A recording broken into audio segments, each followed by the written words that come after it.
Kisah turunnya wahyu pertama, ini kan salah satu cerita paling ikonik ya dalam sejarah Islam. Tapi tunggu dulu, ini tuh bukan sekedar cerita zaman dulu loh. Ini pelajaran abadi tentang gimana kita semua, iya, kita semua mencari tujuan hidup. Oke, yuk kita bedah bareng-bareng. Nah, biar pembahasannya mendalam dan akurat, semua yang kita bahas ini dasarnya dari sumber-sumber yang terpercaya ya. Kayak misalnya dari Sirah Nabawiyah atau biografi kenabian.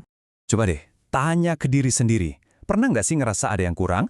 Padahal kayaknya semua baik-baik aja. Tapi kok ada rasa hampa gitu? Rasa kosong yang kayaknya nggak bisa diisi sama kesuksesan duniawi. Bayangin deh, di usia 40 tahun, Nabi Muhammad SAW itu bisa dibilang udah punya segalanya. Sukses, punya keluarga yang harmonis, bisnisnya lancar. Tapi, di dalam hati, beliau merasakan ada sebuah kerinduan. Kangen sama sesuatu yang lebih besar, sesuatu yang dunia ini, ya nggak bisa kasih. Dan perasaan ini, pencarian makna ini tuh universal banget. Kita semua sebagai manusia pasti pernah ngerasain. Ini tuh kayak semacam panggilan jiwa loh. Kutipan ini benar-benar nonjok ya. Kebahagiaan sejati itu ternyata bukan dari apa yang bisa dunia kasih ke kita. Karena jauh di dalam, jiwa kita tuh hampa, pengen tujuan hidup yang lebih tinggi. Jiwa kita tuh rindu sama koneksi ke Sang Pencipta. Terus gimana caranya Nabi Muhammad SAW ngejawab panggilan jiwa itu? Nah ini dia. Beliau ngambil jalan yang mungkin buat kita sekarang ini agak asing. Yaitu jalan sunyi, sengaja menyendiri. Beliau pergi ke Gua Hira. Sebuah tempat buat me time, ya kalau bahasa sekarang. Buat misahin diri sebentar aja dari semua kesibukan, dari ramainya pasar, dari semua urusan dunia. Pesannya tuh jelas banget. Kita nggak bisa berharap naik kelas secara spiritual kalau kita terus-terusan tenggelam sama urusan dunia. Nggak bisa. Harus ada jeda, harus ada break. Ya, sekedar matiin koneksi HP sebentar deh, biar kita bisa beneran nyambung ke diri sendiri dan tentunya ke Tuhan. Terus, ngapain aja di sana? Nah, para ulama ngejelasin ada dua ibadah utama yang beliau lakukan. Pertama, pastinya memuji Tuhan, berzikir. Dan yang kedua, ini penting banget, tafakur, kontemplasi, mikirin tentang ciptaannya, mikirin tentang diri sendiri. Inilah fondasi spiritualitas itu.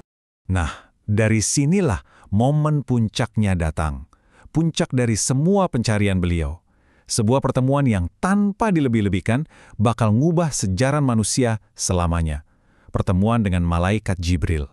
Dan pertemuan ini, wah, bukan pertemuan biasa. Bener-bener intens. Malaikat Jibril memeluk beliau, kenceng banget. Bukan cuma sekali, tapi 3 kali. Saking kuatnya pelukan itu, beliau sampai ngerasa nggak bisa napas. Mikir kalau ini, ya ini air hidupnya. Kenapa sih harus sekeras itu? Kok nggak yang lembut-lembut aja? Nah, para ulama ngejelasin kalau ini tuh ada pesannya. Pesan bahwa perjalanan menuju Allah itu nggak akan pernah gampang. Pasti ada rasa sakit, pasti ada perjuangan, mau itu di dalam diri atau dari luar.